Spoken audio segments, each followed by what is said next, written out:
So, bonjour à tous. Welcome everybody for this late session on Turkey. We've been working on this event, post-election events in Turkey with Sümbül Kaya, my colleague from IRSEM, the French Institute for Military Studies. The idea was we wanted to wait after the elections, after the cabinet was announced in Turkey, in order to be able to do more, let's say, relevant perspective, if any possibility we have to be relevant on Turkey, because it's so dynamic that it's very difficult to follow, to anticipate, etc. So we brought a panel of distinguished speakers, French and Turks, some friends who have been nice enough to travel from Istanbul and Ankara for us. And we know they've been sort of touring Europe to try and explain how they interpret the results of the elections and how they see the future of Turkey.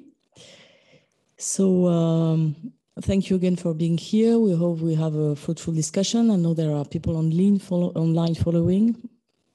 And now I will leave the floor to Sümbül, who's going to moderate the first panel, which is dedicated to the explanation of the result of the elections, if we can make any difference there. Bonjour, good morning, everyone. Welcome to Ifri. And thank you for attending this conference. First, I would like to thank Dorothee Schmidt and her team at Ifri. They worked very hard in order to organize this conference. And I would like also thank to our panelists for coming here today. And we are very pleased to receive all of them. The first panel will now focus on domestic lessons of this election. And after 20 years at the helm of Turkey, Recep Tayyip Erdoğan has won an historic third term as a president of the Republic, defeating Kılıçdaroğlu, the Kemalist candidate with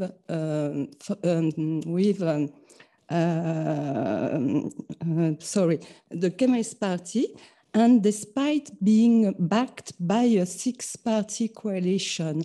What it means first that the Turkish society is very polarized, and we will see that with our first panelist, Seren Selvin Korkmaz.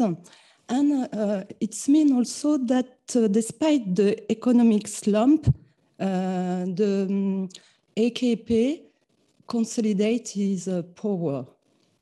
Now let me introduce our panelists. Seren Selvin Korkmaz, thanks again for being there. You are the co-founder and executive director of Istanbul Institute in Istanbul. You are also a Turkey expert at the Middle East Institute and a Marshall Memorial Fellow at the German Marshall Fund of US. You are continuing your academic study at the Center for Turkish Study at Stockholm University, where your lectures on Turkey and Middle East politics. Your research interests include populism, political parties, electoral strategies, and youth politics. Madame Prunelle Aymé, you have a PhD in political science at Sciences Po Paris Ceri. Your thesis that you're defending in 2022 was Governing Women in AKP Turkey, Social Action in the City of Gaziantep. It explores women's participation in social government and their role in AKP local government. You taught at Sciences Po Paris and Menton, and you are actually research assistant at Paris Dauphine. Mr. Amr Abdelrahim, you are a research fellow at Ifri and in Turkey and Middle East program. You work on Egyptian internal affairs, Egyptian foreign policy, and Middle Eastern and global geopolitical issues. You are currently a PhD candidate in Sciences Po Paris and in comparative politics. Your thesis explores how rap music produces new subjectivities in Egypt.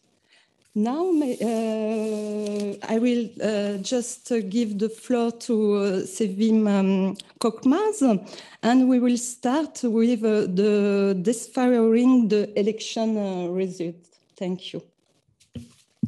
Thank you for the invitation and for this panel.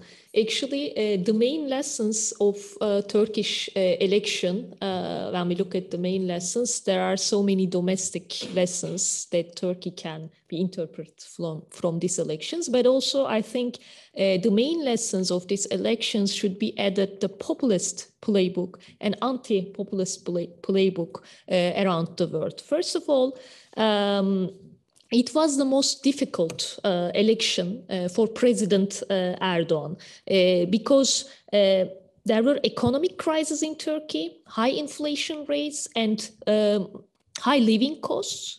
This one is important. And secondly, systemic crisis because of the current presidential system that's initiated by President Erdoğan.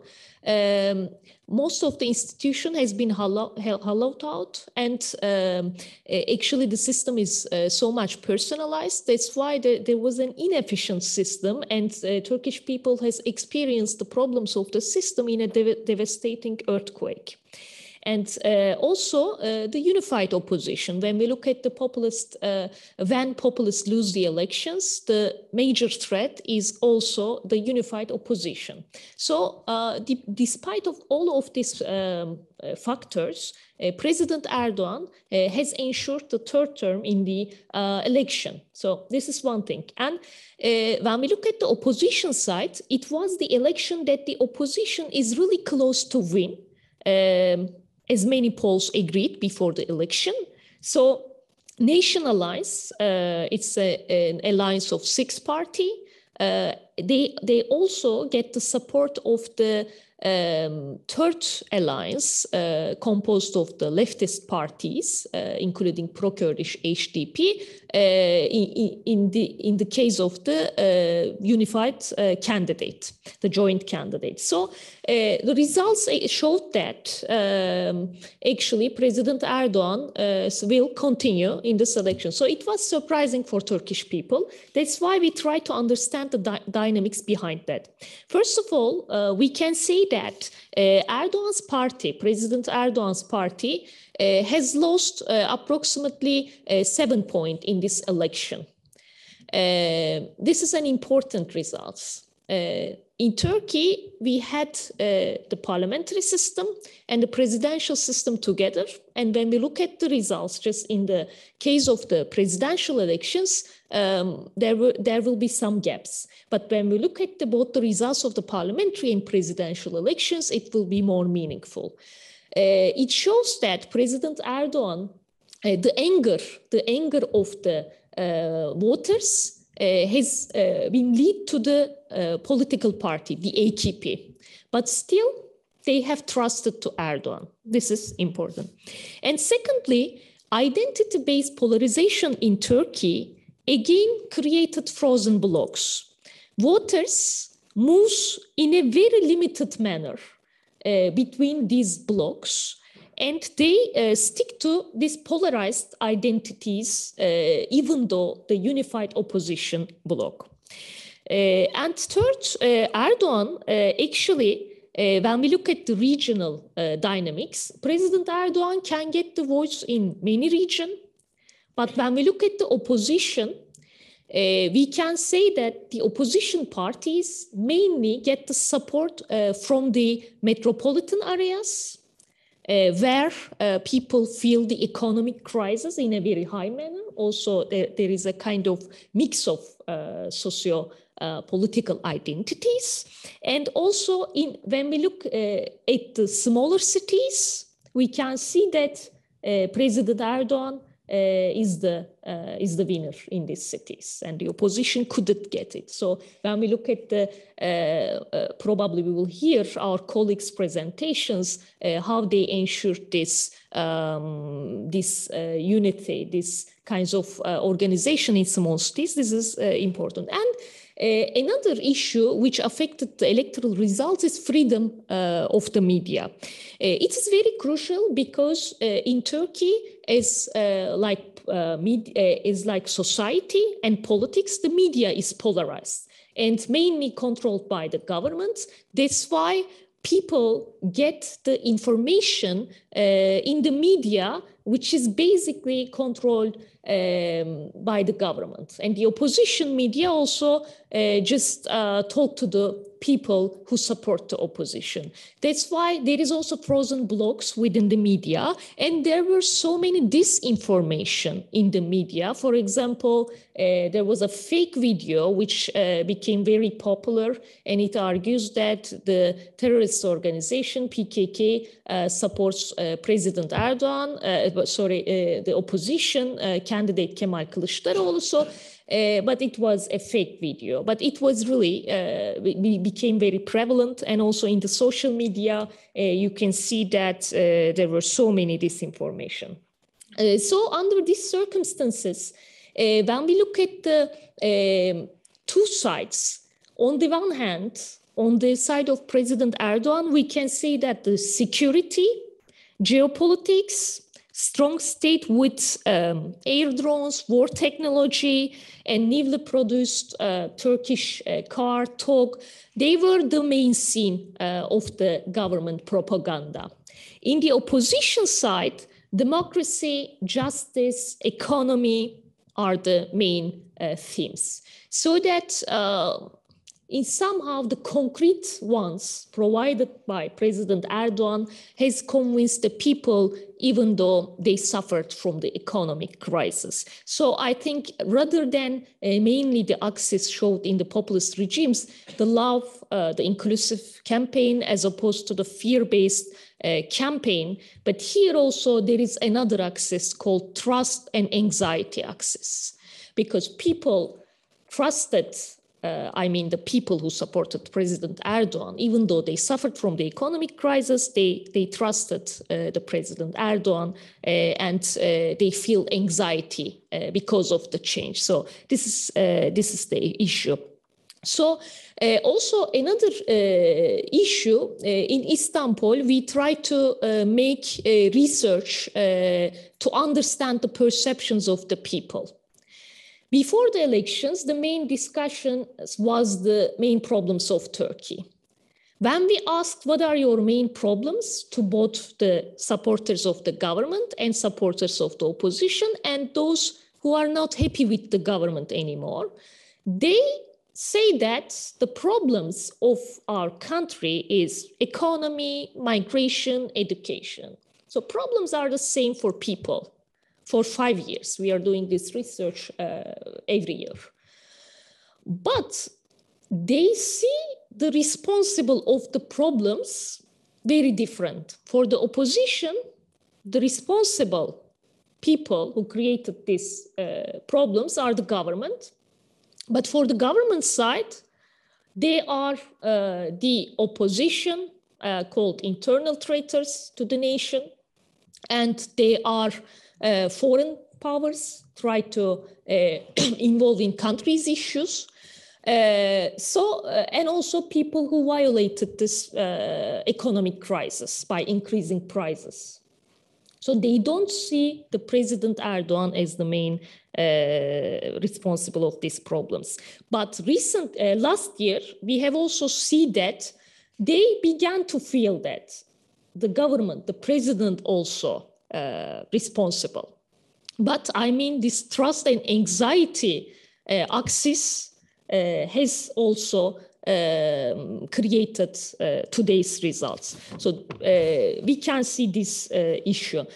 Under these circumstances, Erdoğan has convinced his electorates, and he tried to manage the loyalty with the fear-based campaign, and he tried to manage the perception with two issues. On the one hand, only the government can ensure the rebuilding of the cities in the earthquake-hit arenas, where people surprised with the results, because President Erdoğan is the winner again in the earthquake-hit arenas. And secondly, in the media, the terrorization of opposition parties also worked. So, by creating this us and them dichotomy, again, President Erdoğan won this election. In Turkish social media, another interesting issue was that when people ask questions, ordinary people in the media, they were complaining from the economic crisis, from the migration issue in Turkey, and everything. But at the end, when they ask who will vote for, they say that, okay, we will vote for President Erdoğan. And people were surprised. But it's also, again, this dynamics, related to these dynamics that we have to take lesson. And when we look at the opposition side, I think their main campaign was successful, because it was inclusive and effective. But what we have learned, especially after the election, what we have seen, this campaign couldn't create target groups for specific areas. That's why this macro campaign couldn't convince people who cannot trust the opposition parties. Also, as a populist leader, President Erdoğan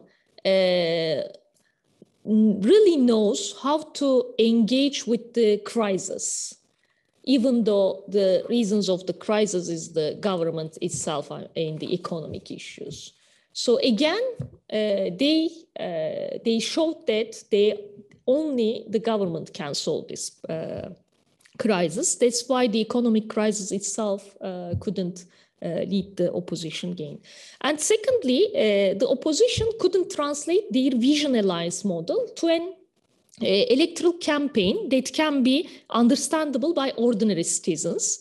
They have a very comprehensive agenda created by 6 political parties. I think to overcome the polarization, these kinds of agendas, these kinds of coming together in Turkey is very crucial and valuable for the democratization. However, like a kind of election promises book, it couldn't be translated into people, and people couldn't get these issues.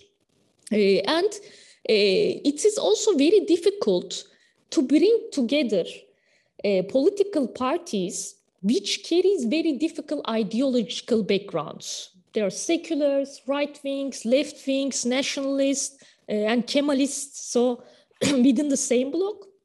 So they became depoliticized to not touch specific issues. And the rivalry within the opposition bloc has started, and it affected people. That's why we have these results during this process at the end. And I would like to finish with some specific issues related to the post-election period. Under these circumstances, when Turkey has local elections, which will basically be an important dynamic in the upcoming days, President Erdoğan has gained a chance to consolidation of autocracy, but on the other hand, there are expectations that there might be some reforms, there might be some moderation within the alliance. There are expectations. We have to see the practices rather than expectations in the upcoming days. And third, by changing actors within the government bloc. Again, President Erdoğan might change his domestic policies and also his foreign policies. These are the expectation for me. I think there won't be so many different changes in both in terms of domestic and foreign policy, but there might be some actor changes which shows moderation in specific issues. For the opposition parties, they need also change. First, actor change. Secondly, political, the change of politics. And third, change of the electoral alliances. But the local elections is very soon. And the results of the local elections, I think, will be a very determinant in the next parliamentary election. So within these electoral cycles, I think especially the job of the opposition is very difficult. And also, if they lose the metropolitan cities in the local elections, they might have some problems. When we look at the DEVA and Gelecek parties, the party of previous minister, Mr. Babacan and Mr. Davutoğlu, they might think reapproachment with the AKP for their own future. And for the pro-Kurdish party, they have also lost votes in these elections. So there are internal debates within the pro-Kurdish party. They have to reconsider their own way. And their own way might also make difficult to unified opposition blocs again. To win the national election, to win the local elections in metropolitan cities, Turkish opposition has to create electoral alliances. So it is very difficult. That's why in the upcoming days, the Turkish politics has so many issues. I think the rising nationalism will be one factor, but this rising nationalism should be understood very well. Because, for example, the youth votes to nationalist parties, I'm not sure that it's because of their nationalists, but it's related to their protest votes. It should be understood well. Secondly, the migration issue will be an important dynamic in the domestic politics of Turkey. And the third issue is, again, the polarization, how they will broke these frozen blocs. Also whether it will be continued. And for the government side, after post-Erdoğan era will be the main discussions, I think. Thank you. Thank you, Seren. It's very interesting, and maybe you can say more about this link between foreign policy and domestic policy. How one can affect what is this kind of relationship? Maybe the opposition party don't have a clear vision about foreign policy, and it can be a problem, and it can explain also the Erdogan success of this election. What do you think about this? Actually, for a long time, the opposition parties in Turkey couldn't produce a foreign policy agenda. This is the thing that I mentioned about creating electoral agendas. Bringing 6 parties together and creating one voice is very difficult. But on the other hand, when we look at the separate agendas of Turkish opposition parties, their voice is not so concrete. So they couldn't explain how they will differentiate with their foreign policy from President Erdoğan. When we came to the election period, they had a very comprehensive agenda, including foreign policy. They have their vision of foreign policy. But at the end, for example, Mr. Kılıçdaroğlu has explained that he will be pro-NATO, he will be pro-Western, they will follow pro-Western policies. But on the other hand, it gives signals to the people that he might have some problems with Russia. So also it has been utilized in the government media.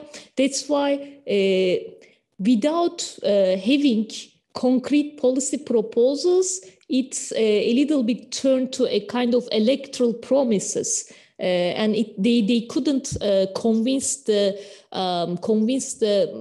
for example, European Union actors, foreign actors about their policies actually.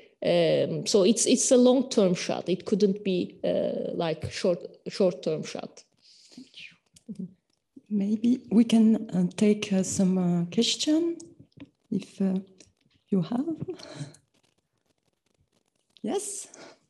So you just said that anger was more on the AKP than on President Erdoğan, but I was surprised after the elections, the results of the AKP.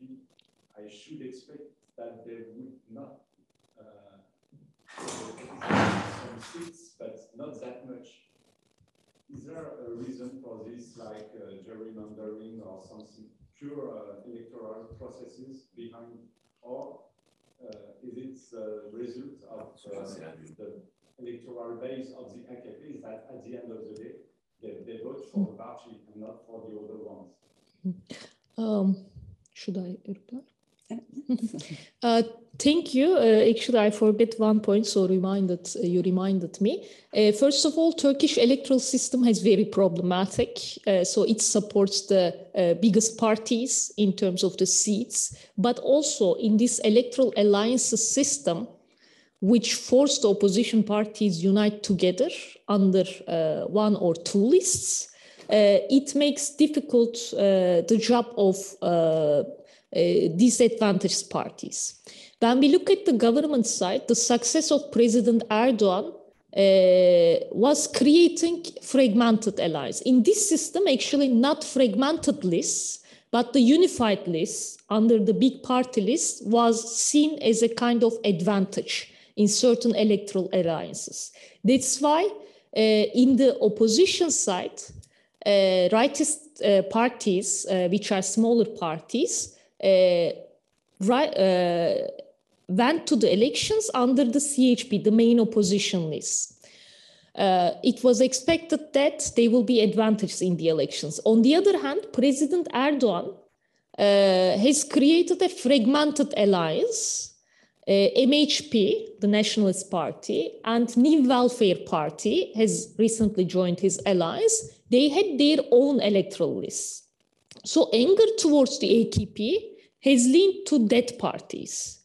So they protested the AKP, but they voted for, again, how can I say that, their legitimate alliances. That's why President Erdoğan has also created his own opposition within his alliances. So they secured their voice. This is the main problem for the other parties. The opposition bloc couldn't get this protest voice.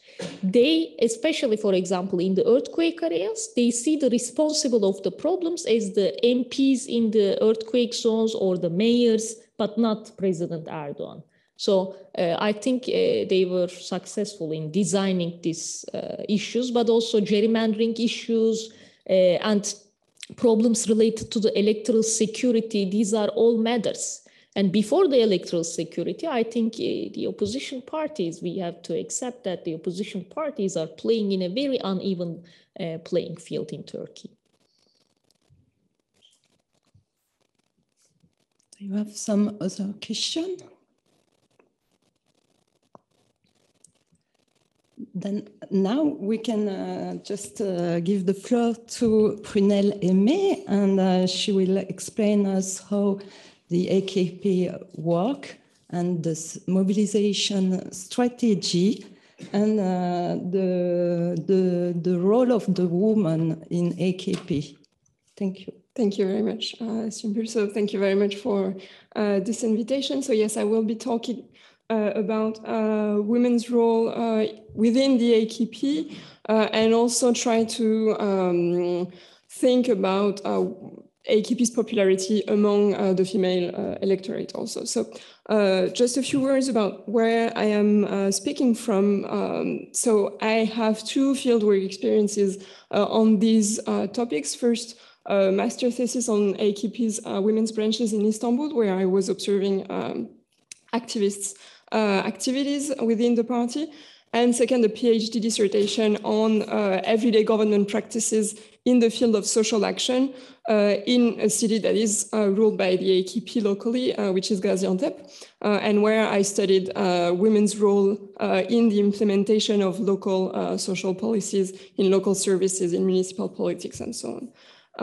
So two things I need to say is, first, my most recent fieldwork is mostly based locally in Gaziantep, and second, I did not conduct fieldwork during these elections. So I will give some background information on women's role within the AKP and on the gendered mode of government at the local level, and propose from that some thoughts to understand the ability of the AKP to be elected and re-elected again, and also its popularity among some parts of the electorate. So the first point I would like to explain is how women are engaged within the party organization, how it works, how they participate to political mobilization. So to understand women's role within the AKP, we have to go back to the 80s and 90s, and especially to the welfare party mobilization strategies, where this welfare party was the first one to open what was called then a ladies' commission in 1989, especially under, following the idea of Erdoğan, who at that time was also one of the first ones to see how strategic it would be to mobilize and to enroll women from the conservative electorate because they have time to do electoral work, and also because they would be a way to access to this female electorate. And so the AKP kind of inherited from this strategy, and in 2003 also opened what was then called the women's branches of the AKP. But it took again these strategies, but also in a more massified, professionalized, institutionalized party organization, so in a much more efficient way than the welfare party. So we had around 1 million female members in the welfare party in its last years, and the AKP has now in 2022-23 more than 5 million women adherents to the party. So the women are really half of the membership, of the party membership, around 48%. By way of comparison, women account for only 30% of the membership of the JHP, the main opposition party.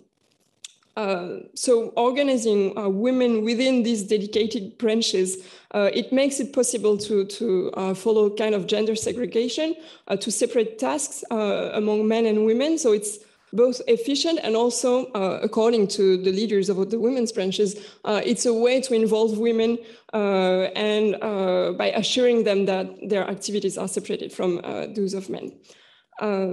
And so the AKP's massive membership campaigns every year and throughout the year, not only during election campaigns, are largely run by women who go in each neighborhood door to door, especially targeting women, but not only right now. So they organize a wide range of activities. So as I said, they are organized at all territorial level within the party. So you have to think that the party organization has a women's branches that replicates all the organizations. So you have a central committee, you have provincial committees, city committees, and then committees at the neighborhood level. So it's a very structured organization. But most of the activities are at the local and even micro-local level, at the neighborhood level, where women organize informal discussions in sympathizers' home, door-to-door canvassing, targeted visits, conferences, trainings, trips, distributions of gifts, of food, of discount cards, and especially something that is very important is visits to people in neighborhoods on every important occasion. So if someone gets married, if someone dies, if someone has an accident, if someone has a kid, and so on, they come and give such a kind of courtesy visit. And this is very important, this regular presence in every neighborhood. It serves several goals, because first it creates affective bonds and personalized relationships with the electorate. Second, of course, it helps disseminate the party propaganda with door-to-door canvassing and to enroll members in the party. But also, third, it helps to gather information about the electorate. So they are able to find the composition of households, to know who supports the party in each neighborhood. So they also gather data. So that's about women's role within the party organization and their electoral activities. And what is important is that they do this throughout the year and not just during electoral campaigns. And during electoral campaigns, they are able to intensify these activities. But there is already, these links, these personalized links, they already exist. The second point I would like to make is about women in municipal politics and especially in the implementation of local services. Since the 2000s, the AKP, again building on the welfare party experience, have promoted what it calls service municipalism. So the idea that it would, at the local level, develop local social facilities, social services, a more efficient urban management, cooperation also with the charitable sector, and very generally the development of several services for women, for elderly, for families, for poor people, etc. And the reforms also of municipal competences in 2004, 2005 also gave more competences to the metropolitan municipalities that are now responsible for setting up a variety of social and cultural services for what they call vulnerable groups. Among them, we find women, of course. So these transformations, so the expansion and the new practices of local social services, these transformations, they have also opened political and professional opportunities for women. This service municipalism, it is what I've been observing in Gaziantep, at least, it is mostly implemented on the ground by women who are actually social workers, volunteers in civil society organizations, teachers in social centers, teachers in Quran courses, yes, volunteers in care centers and so on. So women are overrepresented among these street-level bureaucrats and local activists that participate in the expansion of these social services that are very well associated in people's mind with the AKP in municipalities that are led by this party. What they have in common is, of course, that they are in feminized professions and careers, but also that many of them, from what I've been observing, they often have careers paths that are kind of in between the municipality, the AKP, and civil society organizations that are partners. So many of them, for example, started as local activists of the women's branch of the AKP, doing door-to-door canvassing, and then obtain a position within the local party organization, and then obtain, for example, a job in the municipality as a kind of reward from their activism. Others began just as volunteers in a charity, for example, but then began to build partnerships with the municipality and also access to a job or a position within the municipal politics. So understanding their careers helps understand quite discrete patronage practices at the local level and how women, through this investment in several places of local social services, also lead to some partisan control of municipal institutions. On the other hand, these new municipal social services are mainly aimed at women also. Not only welfare offices, but also social centers, family centers, adult education centers, projects targeting different groups are very much attended by women at the local level because there is a feminization of poverty in Turkey. So because women are among the most disadvantaged groups, but also because family allowances and several programs target explicitly women under the AKP, target mothers especially, or housewives. Women actually became the main recipients of social policies at the national level and at the local level. So these social programs, they constitute a kind of policy of care that is largely run on the ground by women and that targets also mainly women.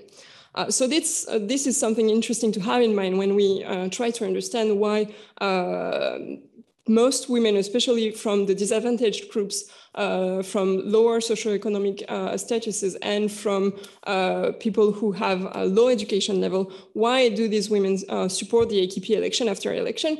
These dynamics are important to have in mind because macro level research has shown the overrepresentation of women, especially, so as I said, housewives and women with low education level within the AKP electorate. And several work drawing on quantitative analysis of polls seem to operate a kind of mechanical explanation of housewives' votes, especially, according to which social benefits, their targetings by social benefits would be transformed quite automatically into allegiance and vote for the AKP. What I think is that we should try to understand more precisely how this works and how this kind of allegiance and confidence and trust for the AKP is built among this women's electorate. Through the observation of the concrete functioning of these social devices at the local level, I think we can more understand how these new relationships and feelings of trust are built among women. And I can say a few things about that. Can I have 5 more minutes, or what is the? Yes, you have okay. Okay. So first, these social devices I'm talking about, like social centers, family centers, adult education training courses that target mainly women, they do not only aim at distributing goods or poverty alleviation. Of course, this is a very important point, but there are also places that intend to transmit social and moral and political norms. For example, what is very popular in AKP municipalities are family centers, so places where women and their children can come every day and do social activities, learn things, have a place for their kids to play, and so on. And we have also many current classes and handicrafts classes in these kind of social centers. For example, these are places where you can find programs for education over family relations, over education of children, family mediation activities, and things like that, that also are ways of diffusing a familialist stance on social concerns. A kind of consciousness-raising seminars are organized every day in these places that target women and mothers especially, and that also convey conservative social and gender norms. These are also places that organize and replicate gender segregation, because you have social centers for men and social centers for women, courses for men and courses for women, and so on. The multiplication of religious courses has been also documented in these social centers. And there are also, at least the social centers, the family centers that I've been observing are also places that convey nationalism. Women that are involved in these social and training programs, for example, they often learn local techniques of handicrafts. They are often also enrolled to go to conferences on national history, national values, national myths. And one activities that municipalities very often organize is also taking women attending social centers to trips, for example, to visits in the local museums or nearby cities. So these are also very micro phenomenon, but where you can find how a banal nationalism is repeated day after day and targeting these women especially. So social government devices at the local level are also places where beneficiaries, who are mostly women, are brought into contact with dominant ideologies like conservatism, familialism, and nationalism.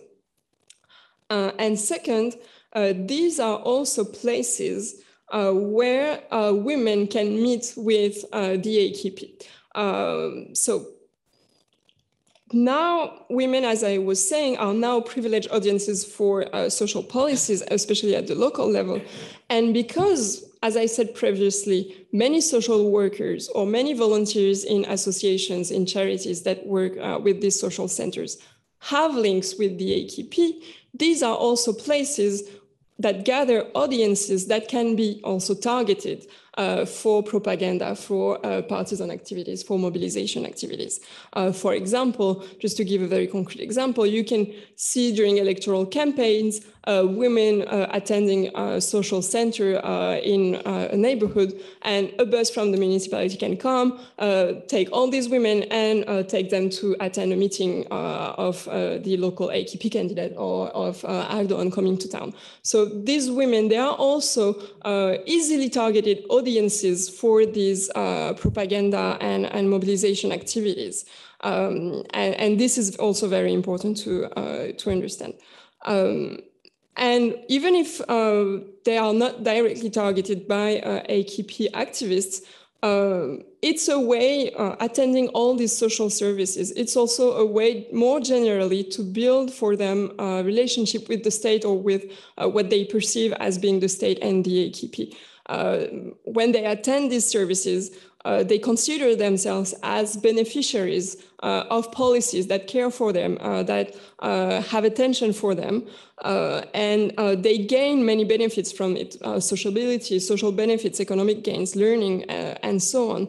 And these are institutions that are very often perceived as caring institutions. So in short, the regular attendance of many women of these social centers or municipal facilities, it creates a daily relationship with public institutions through attendance at places with people that embody the state. And the fact that many of these people are women who have links with the AKP, are AKP activists who act kind of as intermediaries between the party and these social services, it has an effect on the way these women perceive where this help, where these services come from. There is really a work that is done, and I think quite successfully, by AKP women's activists.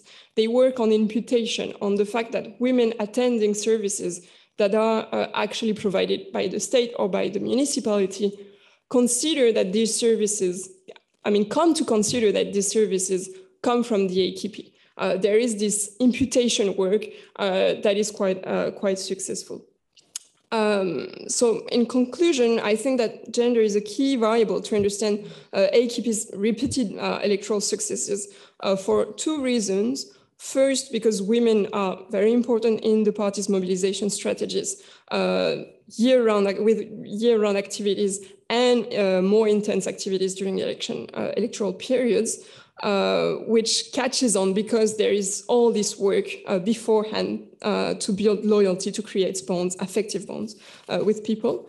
And second, because in a context of AKP's domination over local political arenas, with strong penetration of partisan logics in municipal services, these are also places where people who benefit from them are put in contact with politics and places of potential politicization of their beneficiaries, who are mainly women. So it's very important that we understand how the AKP works at the local level in everyday government to understand its capacity to be re-elected election after election. Thank you. Thank you, Prunelle. It's very interesting, and I wanted to know how we can explain this gap between local and national level. We see all the women's work, and this work is very important for AKP, but if we see the new cabinet, and there is only 2 women, and it's very less regarding the women's efforts. Do you have some information about this gap, please? Yes, so most of the works on women in politics and women in the AKP are about this underrepresentation of women and the way there is this glass ceiling for women within the party and in parliament and in government. That's true.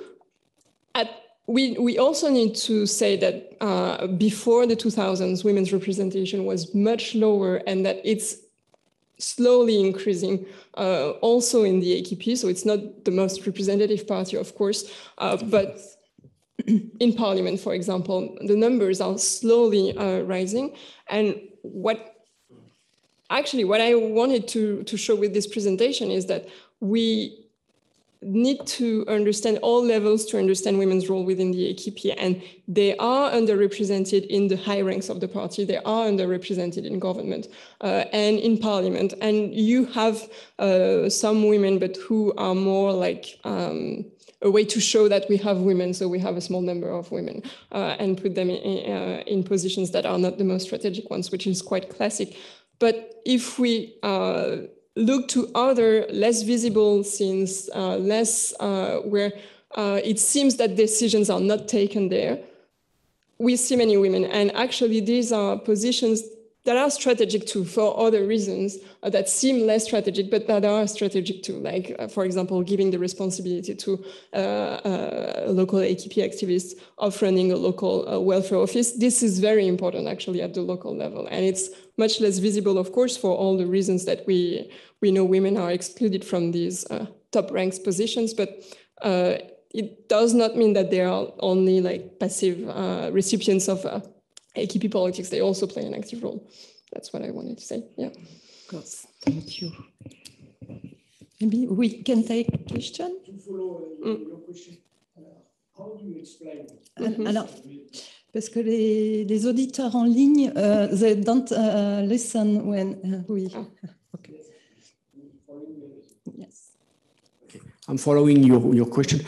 How do you explain this underrepresentation of women at the top level of a party and of a government? How do you explain this?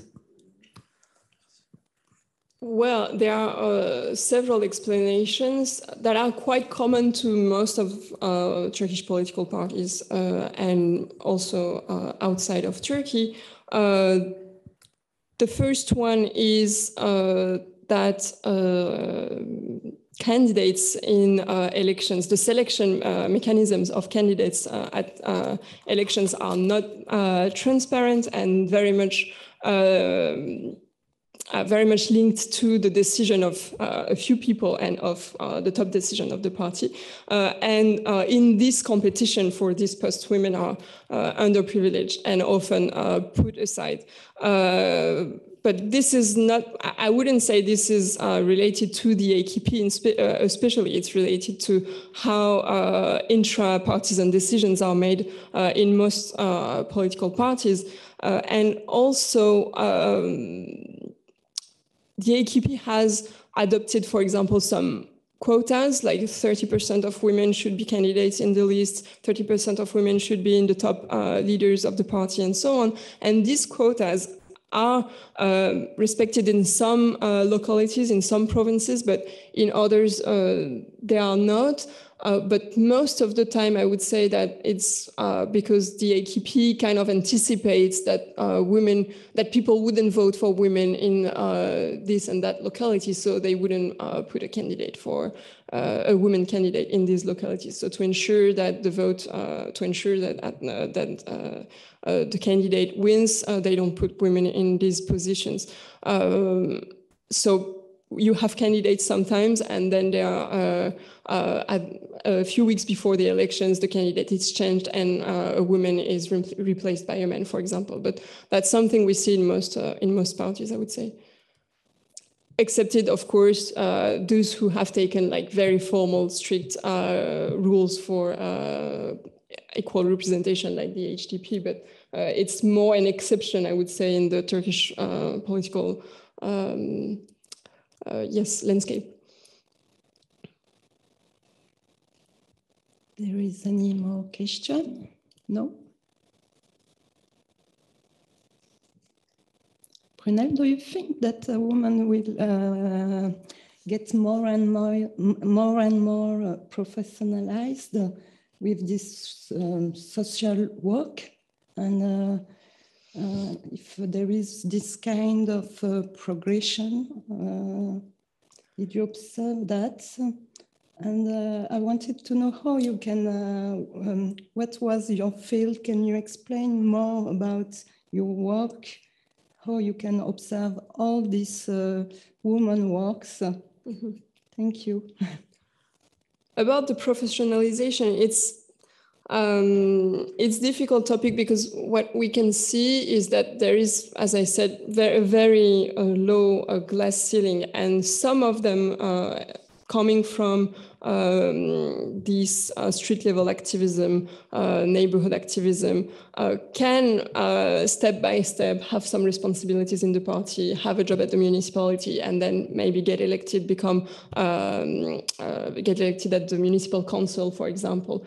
But it's really exceptions, like you have what Lucy Drexelova, she works on this, she has called this the syndrome of the one woman. So you have one of them who can become, who can have this very professionalized career, and most of them don't. And also women who actually become, for example, MP, member of parliament, they often don't come from the field work, from this basis of the AKP, from these women coming from more popular background, doing door-to-door canvases. Very often they are more elite women with high diplomas, for example, who are in, who are lawyers, who are entrepreneurs, who are heads of important companies, or wives or sisters of important businessmen, and so on. So they come from these elite circles, and they can access to top positions within the party or being member of parliament. It's quite rare to see a woman who has began as just an ordinary AKP activist, and who can, yes, access to the high levels of hierarchy of the party. This doesn't mean that for them it's not a kind of upward mobility, because you have to think that a woman with no education, who was a housewife and who started with the party doing these activities, now she has a kind of a full-time activity. She goes everywhere in the city. She goes maybe to other cities, to meetings, to trainings, and then she had a job at the municipality. She became member of a charity. This is upward mobility for many women. It's maybe not the high-ranks positions, but it's still kind of a reward that they get from the party. So it's important to say that. And about the field work, yes, so what I did was first trying to get into contact with the AKP's women's local branches, have interviews with them.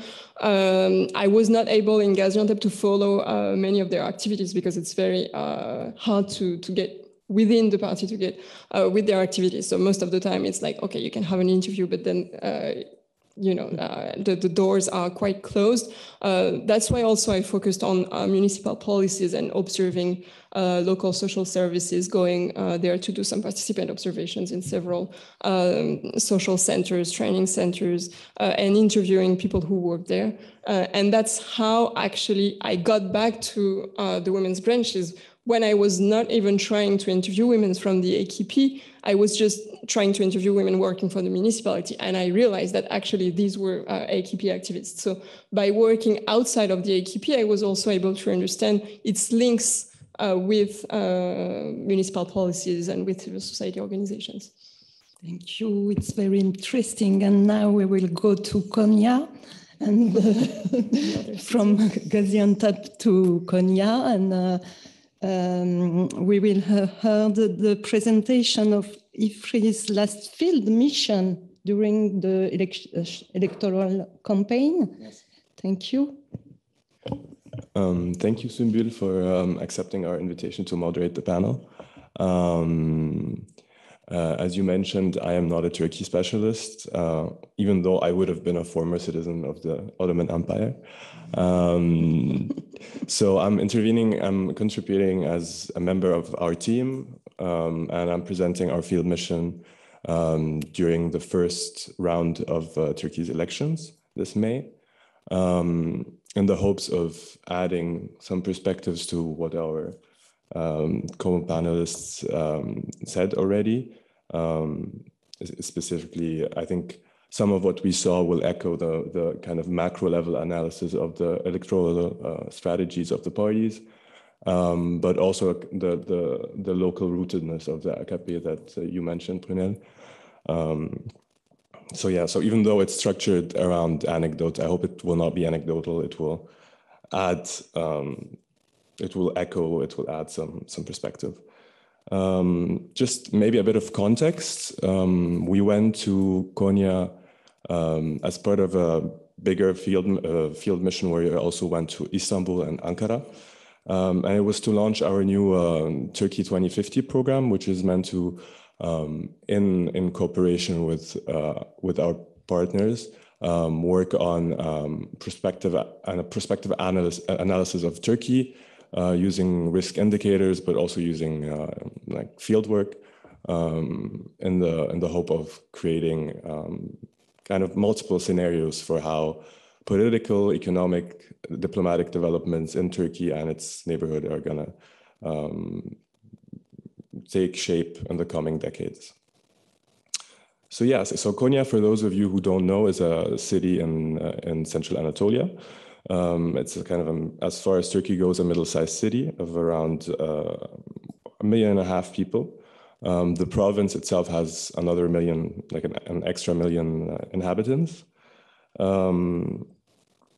It's our interest to go there was sparked by the fact that it seemed to us like it was kind of not only a miniature Turkey, but specifically a miniature kind of Erdoğan's Turkey. So in that way, strongly resembling Gaziantep. And in fact, I think that a lot of the mechanisms you identified, Prunelle, in Gaziantep would be very useful for a scholar seeking to do ethnographic fieldwork in Konya. So yes, so it's a middle-sized city. It's Turkey's sixth biggest city, the second one in central Anatolia after Ankara. It's one of the so-called Anatolian tigers, so those cities of central Anatolia that strongly benefited from AKP's so-called economic miracle, and that therefore has become vastly transformed. For example, on an infrastructural level, the AKP has constructed two like TGV high-speed train lines connecting Konya to both Ankara and Istanbul, and an airport. It has also seen a rapid transformation of its economy, with Konya being traditionally a very agricultural province, even going as far as being called Turkey's breadbasket. But in the past decades, it has seen a rapid industrialization that, even though it was launched like before Erdoğan's rise to power, has accelerated since. And it's very interesting to see how this transformation, moving from kind of an agricultural economy to agricultural industry, and then to other forms of like diversification of the local industry, and obviously also the tensions it entails, and we could maybe later on in the discussion come back to that. So yes, and a last element of context, or two last elements of context. A lot of negative or kind of developments that are raising tensions in the area, for example, climate change, water scarcity, which is obviously a big problem for an agricultural economy, and also the industrialization, rural exodus, migration, within obviously also Syrian refugees, more lately populations from the earthquake hit areas. So a lot of movement, a lot of tension. And obviously last element, Konya is a very conservative city. It is the bastion, one of the bastions of the AKP. In that way, it resembles Gaziantep. During the last election, Erdoğan had won the presidential elections in Konya with a landslide. And in the parliament, the AKP dominated the seats allocated to Konya with 10 out of 15 seats.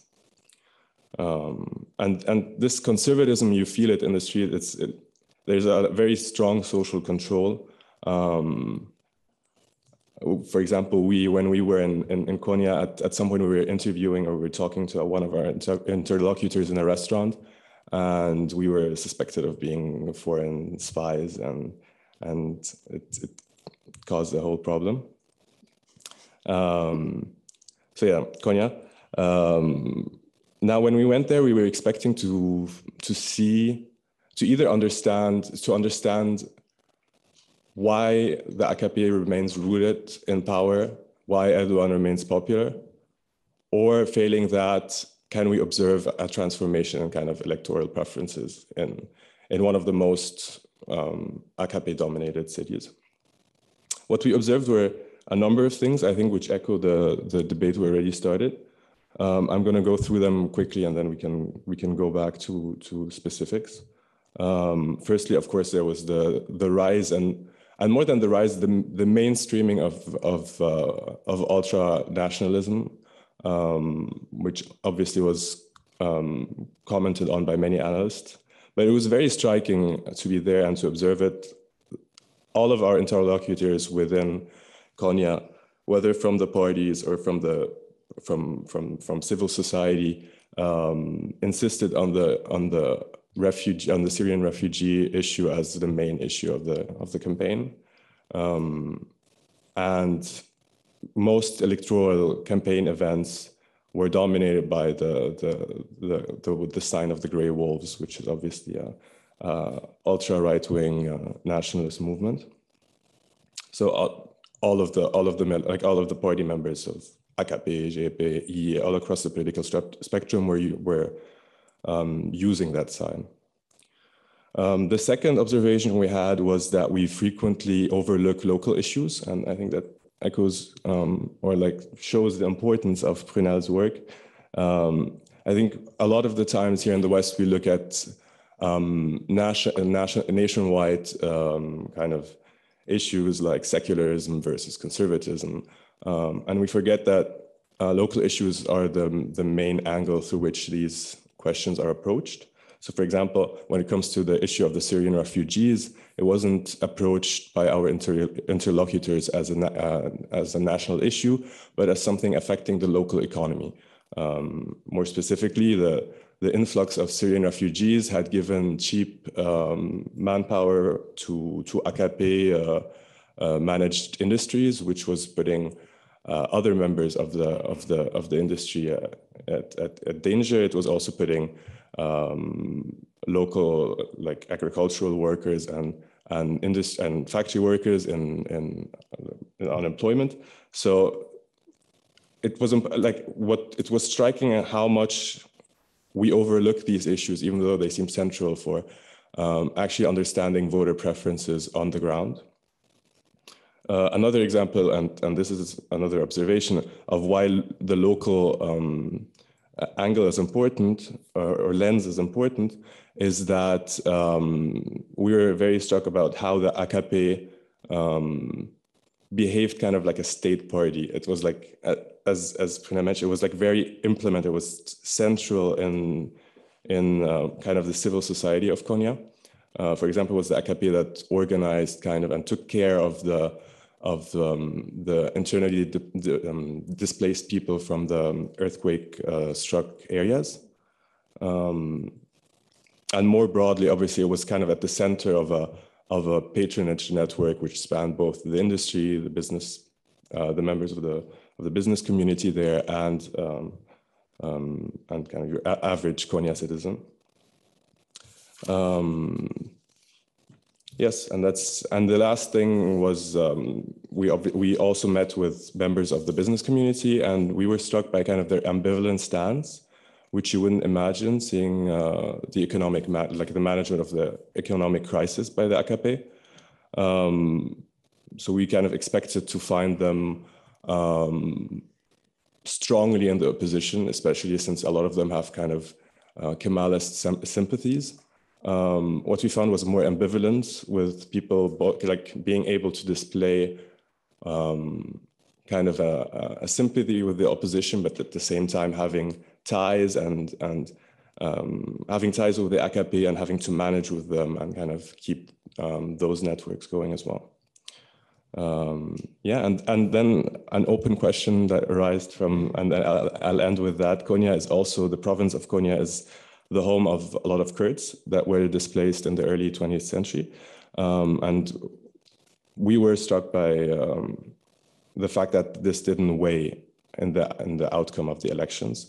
The AKP state remained dominant in the parliament with 10 out of 15 seats, or 9 out of 15, I believe. And Erdogan again won in a landslide in Konya.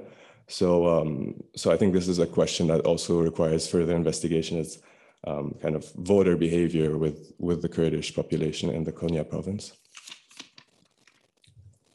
Thank you, Amr. It's very interesting, and it's remember me Ceri, because I worked on Ceri, and AKP is very strong also in Ceri. And when I speak to the people, they explain me that their choice is AKP because AKP is very good for building a road, building park, and all these municipal activities. Do you have this kind of I don't know, maybe Prunelle and Amr at the same time, this kind of experience, because it's very concrete for people, for ordinary people to, because their life already, their life changed. And for us, they change in a good way because the life is more easy. And what can you do about the local municipality work and the link with ordinary people? Do you want to start, Prunelle? Or should I go? Okay. I'll go quickly, and then Prunelle can add more of an analytical perspective. In Konya, it was very present, I think, the municipality and the concern for how it's kind of engaged with civil society, but also like the AKP, like, so it's also the party, not only the official kind of government body. It was like we spent a whole day with the AKP. It was the last day before the election, and it was striking how much it was kind of a festival atmosphere. So they kind of, their sympathizers were marching down the streets. Not even, it wasn't like a campaign event. It was really just celebratory, which I believe was in part also because they knew how much they dominated civil society, and they didn't really need to have a real campaign.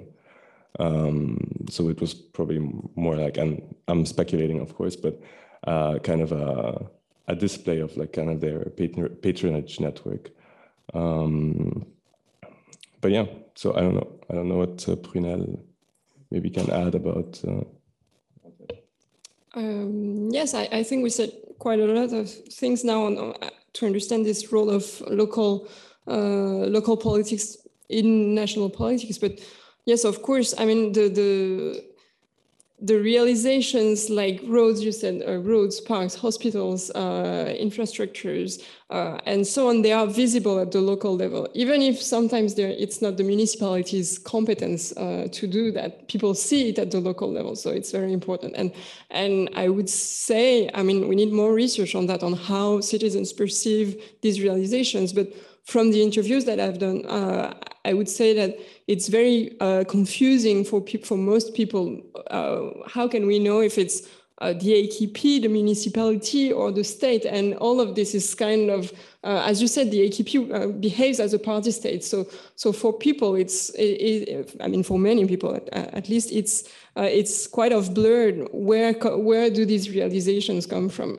But there is a sense that it's linked to the AKP, and that it is thanks to the AKP that I have access to this and that service.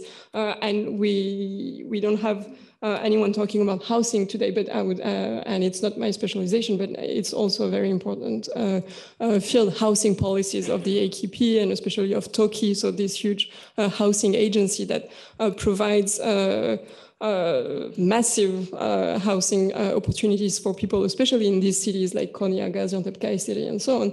This is also very important to understand the popularity of the party, but also will need to be discussed after the earthquake and the changes in this sector. But it's housing, I would say it's a very important sector because you have the construction sector with these businessmen very often linked to the AKP, and you have ordinary people benefiting from housing and the links between the party, local politics and national politics and the economy. It's a sector where I think many things unravel. Yeah. May I add one word about that? Actually, I think there is a change in the service issue. First of all, the AKP has came to the power by providing that, okay, we will have good services in health, we will make infrastructure.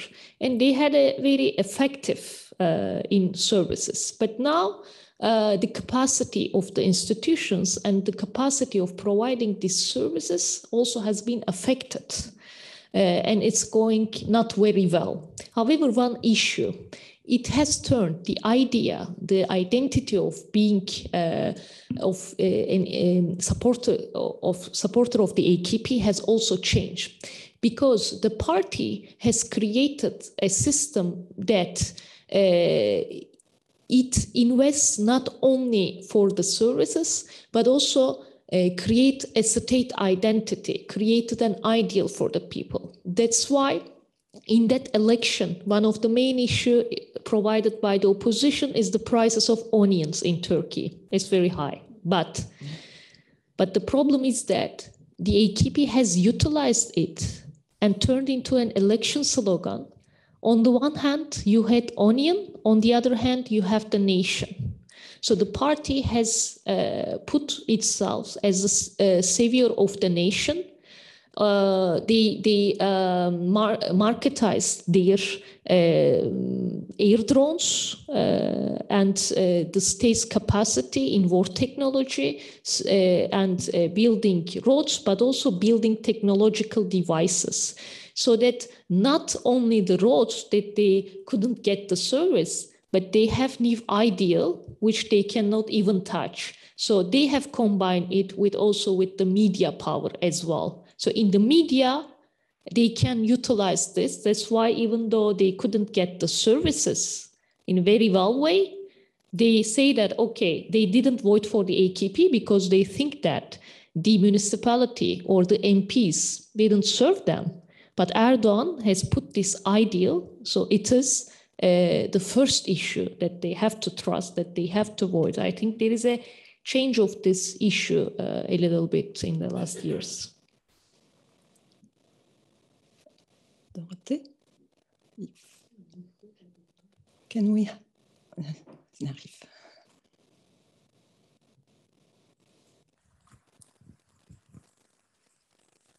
Merci, thank you. I just wanted to expand 1 minute on Konya. One thing, I'm part of the Ifri team, so we went to Konya together. So one thing that I understood in Konya was how we missed the post-earthquake parameter. When we asked at the party headquarters about how the emergency had been organized, we dropped exactly into this gray zone of you don't understand if it's the state, the party, the families in Konya and who's working, but it was super organized, but they never labeled, never specified. They were twinned with the Hatay, so they had to take care of the Antakya refugees, so they sent tents, emergency materials there, but they also welcomed people who were resettled in Konya, and they said it went super smoothly, and they were super efficient, etc. And you know how the disaster was portrayed in Antakya here in the French press, like it was the worst place, and that was also in the Turkish media, I understand, at first. So it was very interesting to see the contrast about the ID we had, the picture we kept from Antakya, and the way they explain how they handled this post-earthquake emergency.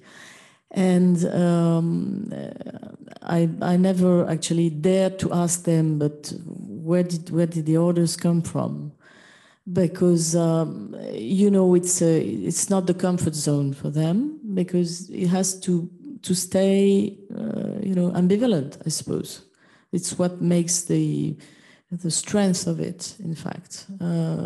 You mix the state perspective with the party one, and then it fits into the local necessities. And also what Amr said about the Syrian refugees was very striking, the contrast in how all the parties except AK Party said it's a problem, we have to relocate them to Syria, send them back to Syria.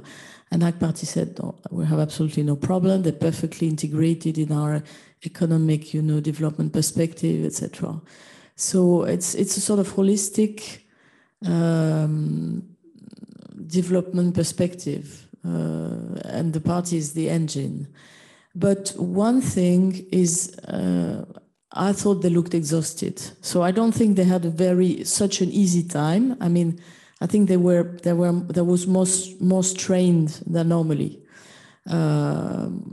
Apart from the fact that we had difficulties organizing the meetings because they didn't want to see us. Nobody wanted to see us in Konya, we have to say that.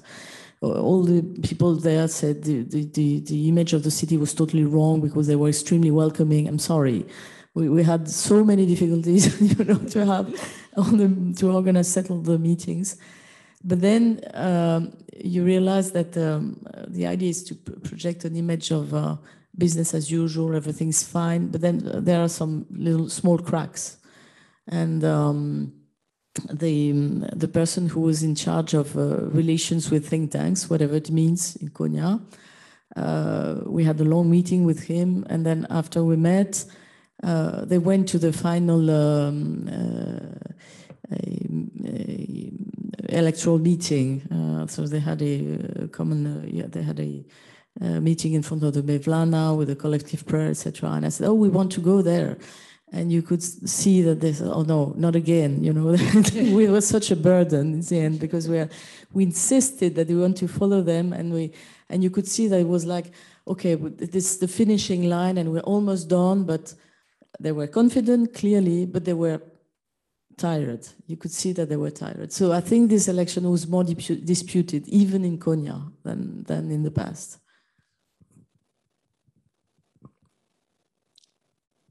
If anybody wants the mic. Yes.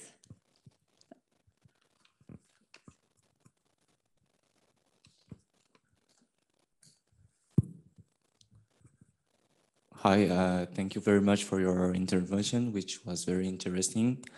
I just want to jump back to Prunelle's intervention, and maybe that the other intervenant can be involved.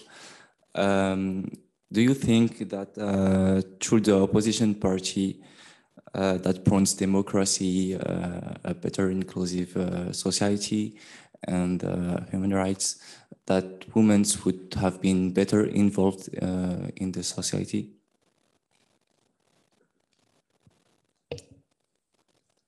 I mean, it's a very general question. I don't know.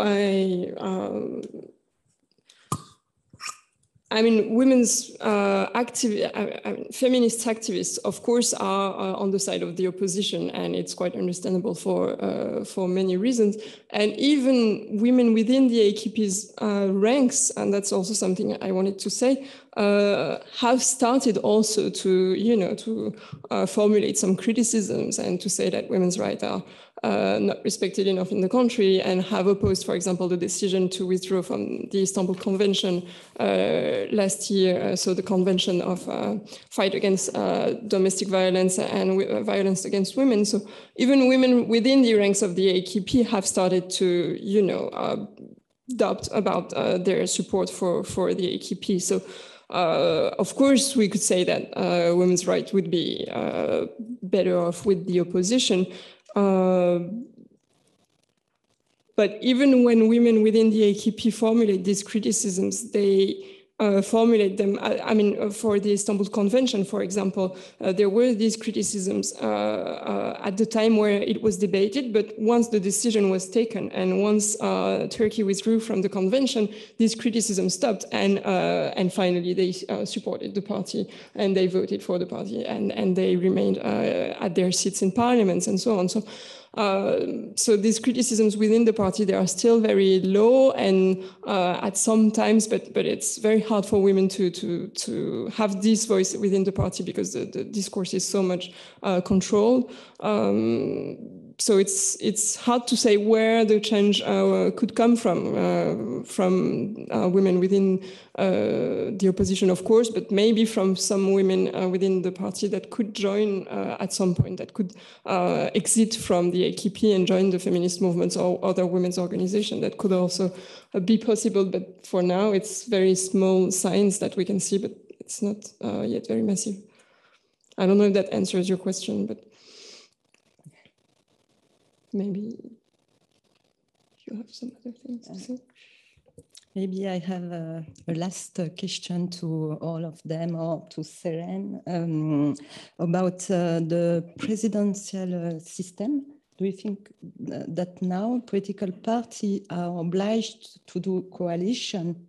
If they can act alone, do you think it's possible, or they are obliged to do some coalition in order to win?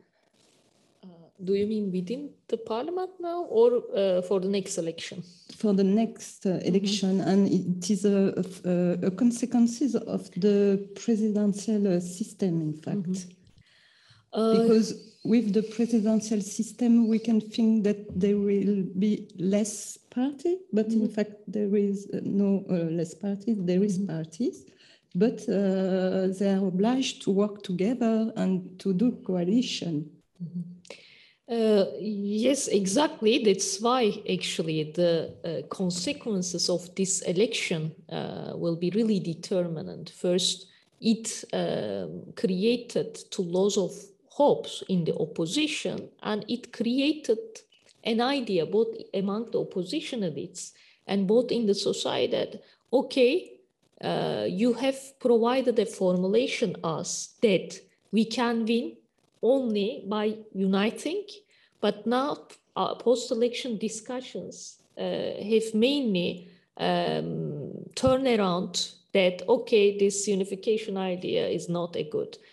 If they win, you can guess that they will say that, okay, it was a great idea. What I mean is that the system forced both the opposition and both the government to create coalitions. The system, for example, current system, also forced the AKP to create collaborations with the MHP, which also makes the AKP's job difficult because they have to provide something to MHP, and the MHP is a nationalist party, and cooperating with MHP is not always good for the AKP. It's a difficult job. So one of the arguments probably we will see in the upcoming days is that in the current presidential system, if one candidate will win, he or she has to get 50% plus one vote. Nowadays, the discussion is around that maybe we should decrease it. So the system, like in a kind of competitive authoritarian regimes, the system is always formulating in the sense that how it will serve for the incumbents.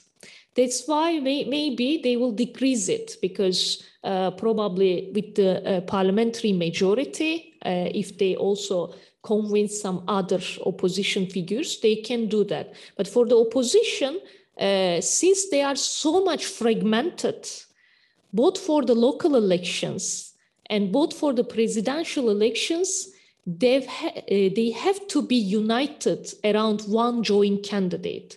Otherwise, it's very difficult to get it, because the government party is itself is the first party, and when combine it, it's being a huge margin actually for the opposition. But all of the internal discussions and discussions related to the change of the opposition parties are all actually related to this, will be related to this unification of opposition. Thank you. Maybe we have to stop in order to be not in late. It's coffee time, the break, coffee break, sorry. And I will say thank to our panelists, and thank you, Prunelle, Seren, and Amr, for this very interesting work and discussion. Thank you. Thank you.